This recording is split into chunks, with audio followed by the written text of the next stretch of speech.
Bonjour à tous, bienvenue dans l'8h30 politique sur France Info Radio et sur le canal 27 de la TNT avec Myriam Ankawa de la chaîne parlementaire. Bonjour Myriam. Bonjour Hercine, bonjour à tous. Notre invitée ce matin est députée européenne, la France Insoumise, Manon Aubry. Bonjour. Bonjour.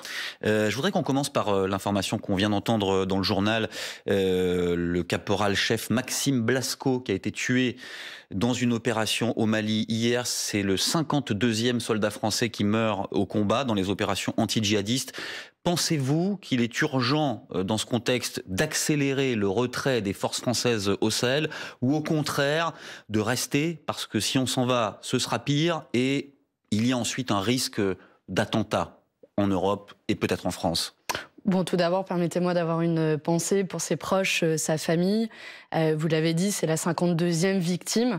Évidemment, avoir un débat sur les raisons de cette mission au Mali ne ramènera pas les morts à la vie. En revanche, je pense qu'on doit avoir un débat démocratique sur une opération militaire qui est devenue maintenant un bourbier au Mali et que la moindre des choses est qu'on puisse, avec les représentants au Parlement, avoir un débat sur les raisons de cette mission et le calendrier de désengagement. Il y a déjà eu des débats au Parlement sur la question de l'engagement ou du désengagement au Sahel. Est-ce qu'il faut accélérer le calendrier prévu par le chef de l'État? Puisqu'aujourd'hui, on n'est pas directement, et on le voit bien, dans un retrait effectif. Débat ne veut pas dire vote, vous l'avez bien vu. Et donc, la question, c'est comment on implique les parlementaires et à la fin, dans la décision finale, qui reste pour le moment concentrée dans les mains d'Emmanuel Macron, qui a fait le choix d'un retrait, d'un désengagement très progressif et très long. Trop progressif ? Peut-être. En tout cas, je pense que le débat se pose au vu de la situation sur le terrain et du nombre beaucoup trop important de victimes dans cette opération militaire. Mais votre point de vue, Manon Aubry, c'est qu'il faut... Vous parlez d'un bourbier, donc c'est qu'il faut en sortir, c'est ce que vous dites. Et donc laisser les armées locales face à la menace djihadiste dans la région du Sahel? Je pense qu'on a fait un travail de formation des armées locales, d'une part. Satisfaisant, d'après vous? Je pense que, en tout cas, ça forme les bases qui évitent aujourd'hui de rester coincé, bloqué dans une mission militaire dont on a du mal à percevoir les objectifs et dont on paye un prix extrêmement lourd, un prix humain. Et donc, oui, je pense qu'il faut tenir ce débat. Et oui, il faut accélérer le calendrier de retrait. Ça ne veut pas dire partir du jour au lendemain, mais accélérer le calendrier de retrait. Et sortir de l'OTAN? On a entendu jeudi Jean-Luc Mélenchon, il y est favorable. La France est déjà très seule sur le plan militaire dans certaines régions. Vous voulez l'isoler davantage? Le principe de l'OTAN, pour se refaire un peu d'histoire, c'est une alliance militaire au niveau international qui est arrimée aux États-Unis, qui défend les objectifs militaires des États-Unis. L'OTAN, c'est l'organisation qui a intervenu pendant 20 ans en Afghanistan, avec le succès que l'on connaît, ou plutôt l'échec que l'on connaît dans l'intervention militaire en Afghanistan.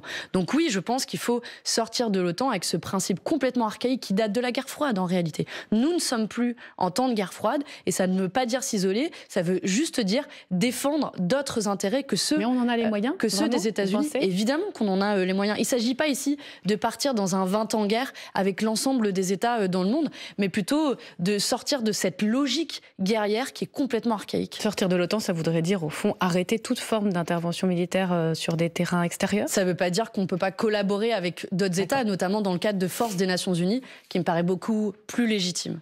Est-ce que vous feriez une comparaison entre la situation de la France au Sahel et celle des États-Unis en Afghanistan? Dans le sens où après un certain nombre d'années sur place, on a le sentiment que la situation n'évolue pas du tout et que si on s'en va du jour au lendemain, ce sera comme avant, peut-être pire. Alors la longueur de l'intervention n'est pas la même, bien évidemment pas entendu. Comparable. Le coût à la fois humain et financier n'est évidemment pas comparable. De mémoire, pour l'Afghanistan, on en est à 2000 milliards de dollars, donc c'est énorme.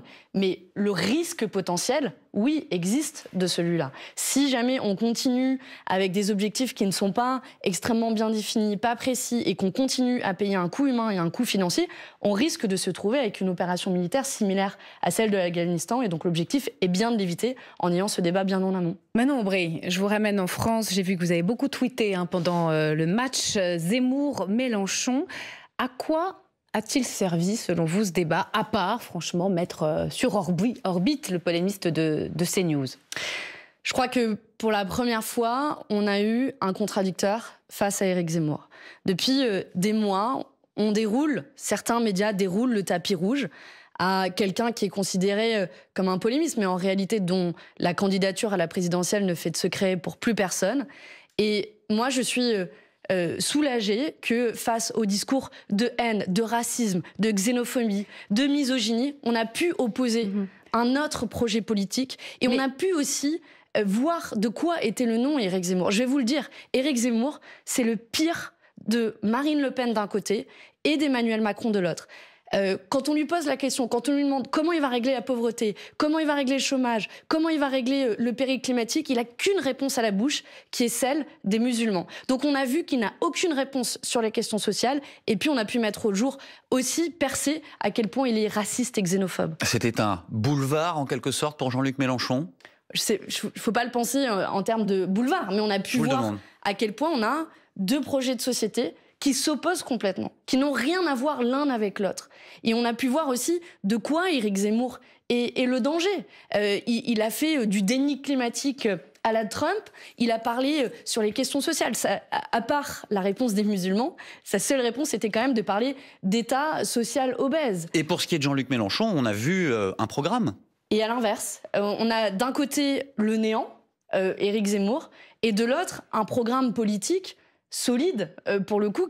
C'était aussi ce que les commentateurs s'accordent à dire. On avait un vrai programme politique c'était le but d'aller exposer oui, c'était le but de parler de partage des richesses, de parler d'augmentation des salaires, de parler de planification écologique, de parler de réforme démocratique, de poser toutes ces propositions sur la table. C'était peut-être le but aussi de relancer la campagne de Jean-Luc Mélenchon qui plafonne dans les intentions de vote, alors que celle d'Éric Zemmour, qui n'est pas candidat, il n'a même jamais recueilli une seule voix dans sa vie, jamais été élu, est déjà crédité de 10% des intentions de vote. Ça ne vous a pas gêné tout de même que ces thèmes, les thèmes d'Éric Zemmour, immigration, identité, islam, aient été quasiment au cœur pendant les 2 heures de débat? Franchement, ces cris d'orfraie qui consistent à dire « vous avez déroulé un tapis rouge à Éric Zemmour et à ses thèmes ». Non, franchement, ça fait des mois. Et ceux qui ont la responsabilité sont d'une part les médias et d'autre part le gouvernement. Donc il a bien fait, Jean-Luc Mélenchon, de réclamer ce débat, parce que c'était à son initiative. Il a bien fait, parce que c'est le gouvernement qui met ces thèmes à l'agenda du matin au soir,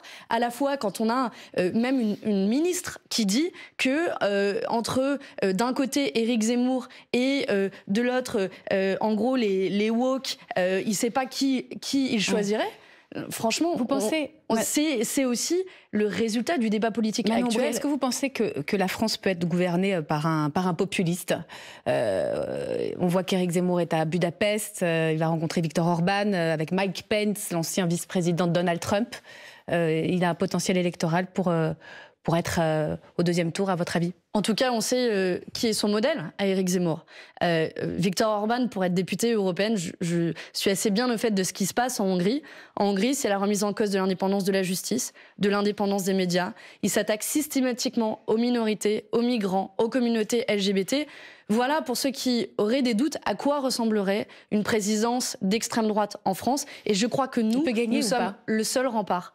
Il peut gagner, l'avenir nous le dira, mais nous, en tout cas, on va se battre parce qu'aujourd'hui, je pense en effet que la candidature de Jean-Luc Mélenchon est le seul rempart face à ce racisme d'État. Manon Aubry, invitée du 8h30 France Info. On fait une pause pour le fil info, il est déjà 8h41. Voici Diane Ferchit.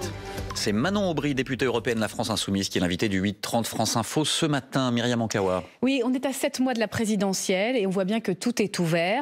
Même l'idée que Marine Le Pen ne puisse pas être qualifiée au second tour commence à infuser dans ce débat. On s'use très vite en politique, Manon Aubry.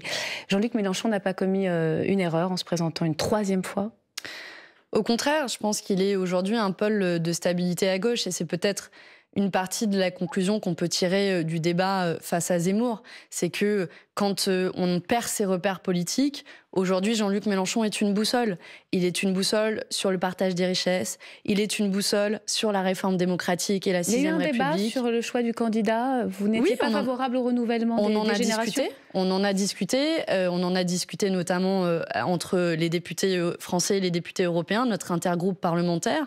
Et évidemment que c'est peut-être aussi la différence de la candidature de Jean-Luc Mélenchon en 2022 par rapport à 2017, c'est qu'il a une équipe autour de lui.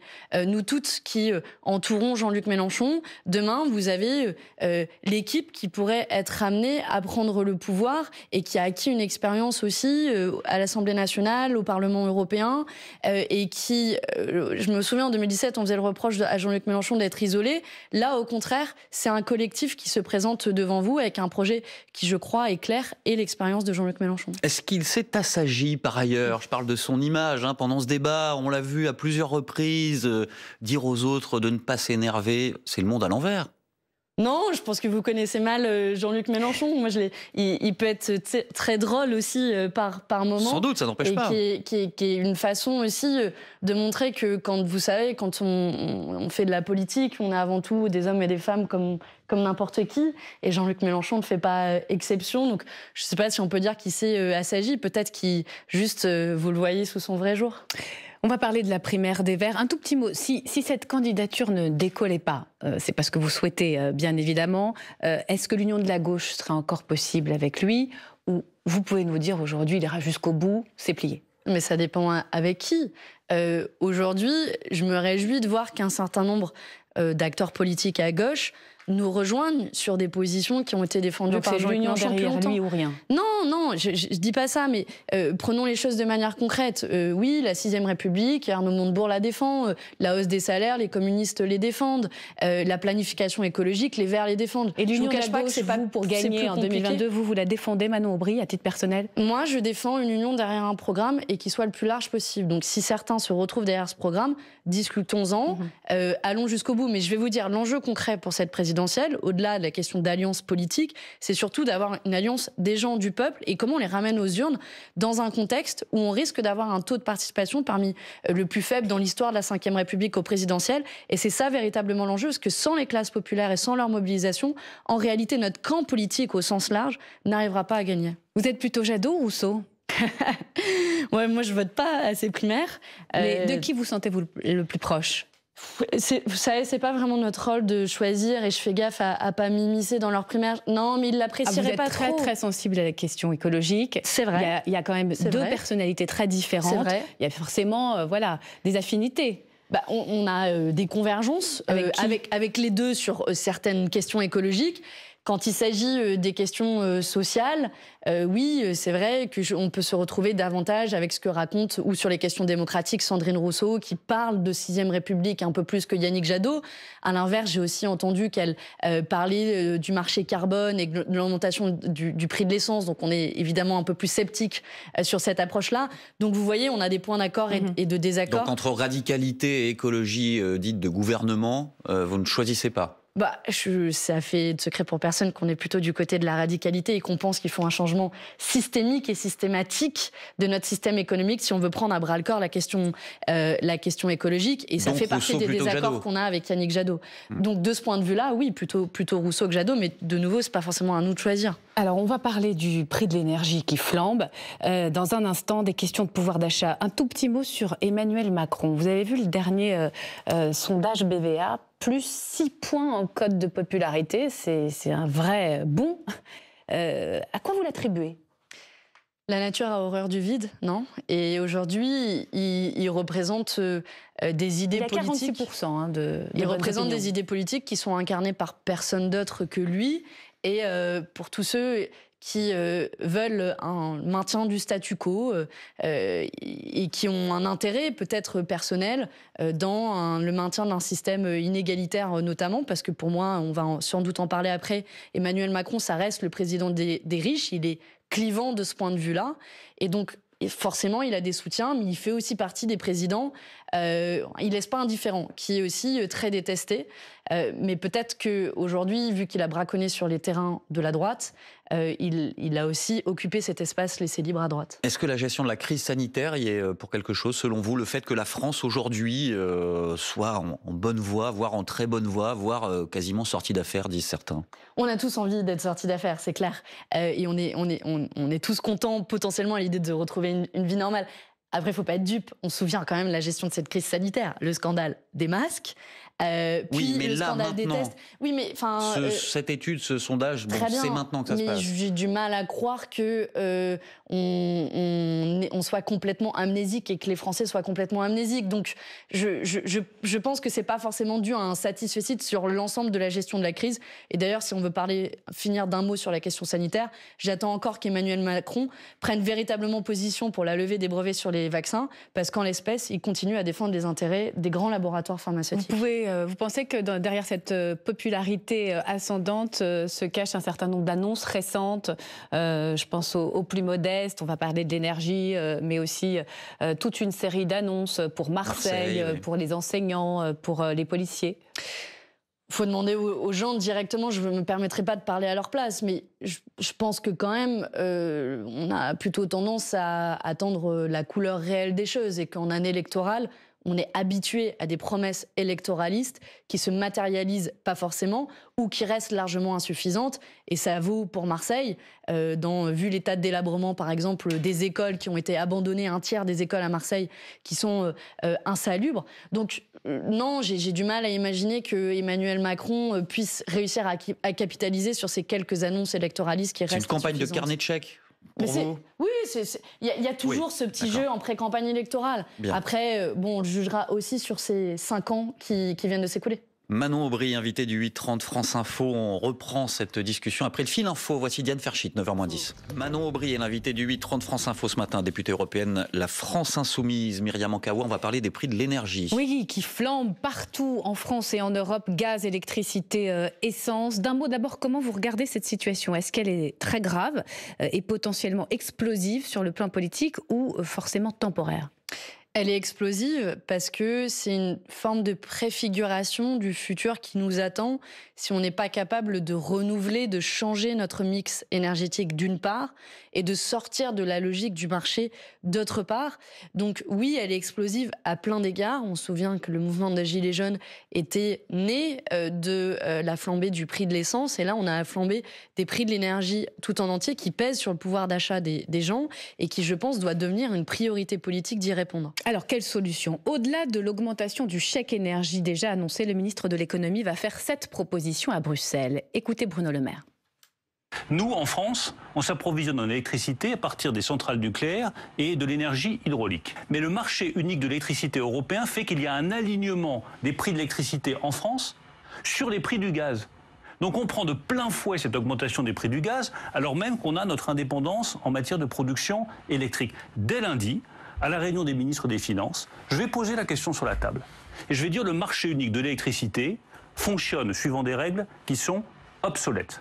Il faut revoir de fond en comble le fonctionnement de ce marché unique de l'électricité. Vous soutenez la position française ? C'est bien que le gouvernement s'aperçoive au moment où les prix flambent que la logique du marché n'est pas bonne en matière énergétique.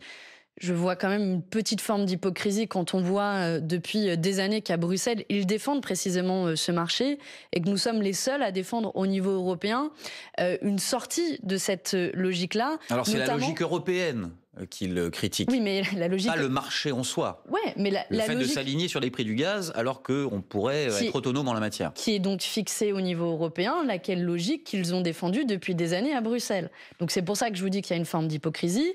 Il y a une forme d'hypocrisie par ailleurs face aux propositions que nous avons portées depuis des années sur ces questions, à savoir par exemple la baisse de la TVA sur les prix sur l'énergie pour diminuer la facture.